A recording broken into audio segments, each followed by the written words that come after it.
One Love family, here we are again.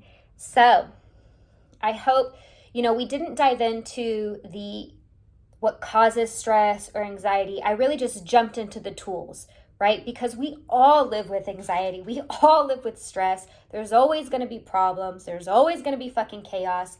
And we don't even need to dive into that. We just need to begin living in new energy. So I am love is one of the greatest ones. And I like to say it as an I am, but I also think it's really powerful to do in third person when discussing the self. So Ixtina is patient.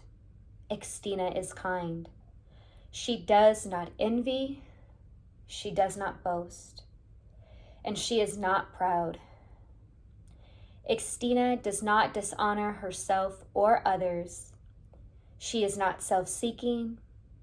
She is not easily angered. Ixtina keeps no records of wrong. Ixtina does not delight in evil, but rejoices in the truth. Ixtina always protects herself and others, always trusts herself and others, always hopes, always perseveres, because Ixtina never fails. I mean, you can say this whole thing, right, as a mantra, but you can also choose to ask yourself, am I being patient with myself? Am I being kind? Am I truly honoring myself? Am I getting easily angered with myself or with others? You can take it deeper and spend time embodying and living just as patience, just as honor, just as protection, right? Each week, this really can turn into like a 12-week, deep dive into the love that you are, right? So then if I want to do this with my son, like I said, or if you're married or you're in a relationship, it's a wonderful thing to read with your spouse's name in place or to read out loud to them, right? And to do it together, like really bring that love, right? And this one's so important because, there's that quote from Mother Teresa that we could really change the whole world if we just went home and we loved our families. And there's a lot of rhetoric around self-love is the best love, or just love yourself and everything will be great.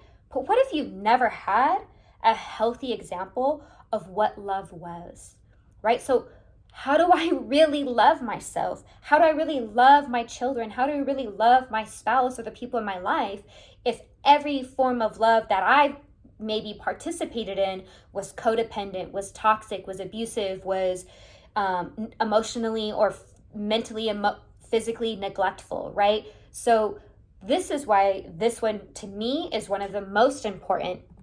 So I'm going to read it with my son, so that I can also begin to remind myself of the love that he is.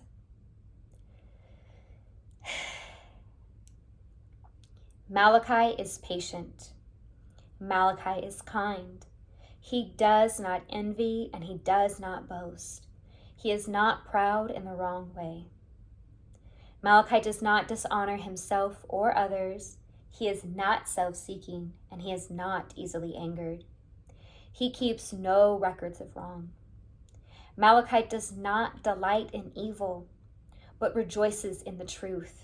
Malachi always protects himself and others. Right? That is what love is. Malachi always trusts himself and others. Malachi always hopes, always perseveres, because Malachi never fails. You are love, and I see the love that you are, and I see the love that you bring this world. You are meant to live in that love. And I love you because I have learned to truly love myself and see the love in myself. And I see the love in you. And I'm so freaking here for you to uncover that love within yourself if you haven't tuned into it already. Toodles.